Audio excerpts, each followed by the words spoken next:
on the phone. You see, the vast majority of Muslims today, or such a huge number of Muslims today, that are educated. Maybe they're educated with a bachelor's, master's, maybe they're physicians, but they're middle class or upper middle class or upper class. You know what the assumption is in so many Muslim minds? That Islam is backwards. And it's not just Islam, they think religion itself is backwards.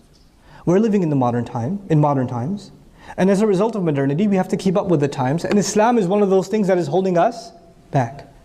Islam is not dealing with things that are happening right now.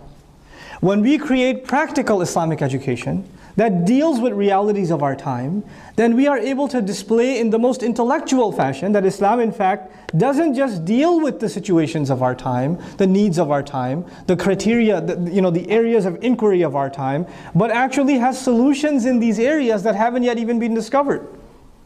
It has things to offer the world of psychology that the world of psychology has never known. They have never known. I'm a basic level student of psychology. I can tell you Islamic psychology can revolutionize how psychology is studied. It can completely revolutionize it. Modern psychology studies begins with the assumption that human beings are flawed, that they have to be fixed. They're just flawed. I mean, from Freud onwards, we're messed up and we have to get unmessed up. So whether it's by means of pills or therapy, whether it's cognitive or medical, clinical psych, you have to undo the mess that you are. Islam begins with the premise that you are flawless. كُلُّ مَوْلُودٍ يُولَدُ عَلَى الْفِطْرَةِ. You start with fitrah. And then there were corruptions that came in. You have to, if you can undo the corruptions, there's something good at the bottom. There's something pure. There's something great at the essence of the human being. Is our approach going to be completely different as Muslim psychologists? Yeah. It's going to be totally different. Islamic psychology says your whims, your desires, what you wish for, what you want. Allah put that in you, but you have to control it in order to achieve happiness.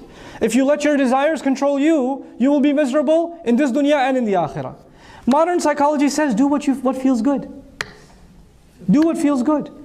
That's what they'll tell you. What makes you feel comfortable? That must be the judge of what is right for you. Because what is right for you is not what's right for me. Everybody has their own what's right for you based on what? Your whim, your personal desire. Does Islam have something else to offer? Even on the psychological side? Absolutely. And I'm not a PhD in psychology. I'm just basic level, bachelor's level psychology. But I'm telling you, we have a completely different worldview to offer. And it can really help people. This deen came to help humanity, right? So we are going to be able to give the highest levels of education in Islam if we address the foundations. This is the few things that I wanted to share with you about the renaissance in Islam, that inshallah ta'ala, I'm completely optimistic that it's coming.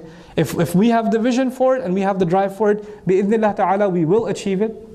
In our own lifetime, we will see a revolution in how Islam is understood all across the world, and the ummah will be uplifted in its information, in its understanding, and in its application.